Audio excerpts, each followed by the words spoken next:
बताए के मरले बाई से मुअली के मार कौन उन्नतिया हते यार बोलो के मरले बाई से मुअली के मार कौन उन्नतिया हते यार। अरे डरो करत रे आ गली में तोरा धरइनी रे कैसे भाई से तोरा पिटइनी रे। अरे का करे आइल रह हड्डी मसली सब देला से दूर अरे मरले सारे कसम से भरा अरे मरले सारे कसम से भरा अरे मरले सारे कसम से भरा। अरे कहाँ कहाँ मरल अरे कहाँ बताइए बड़ा मरले बासा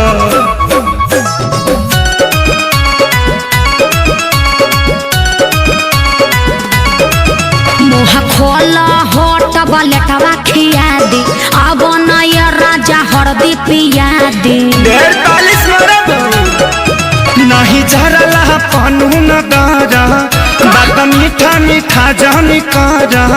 ओहो ऐसन कहे सोचता रह तनिको न कैला हस विचार कुर्ता पाया टकुल ही देला सफार लहै हरदी गुड़ पी लो तका कर मिले हम आईनी रे प्यार में गलती भारी कईनी रे। चुप रहो सब ठीक हो जाई।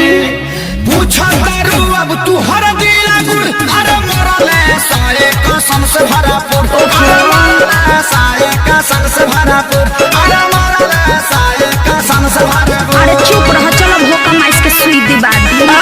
वो कौन सुई है? दुख हरनी सुई। अच्छा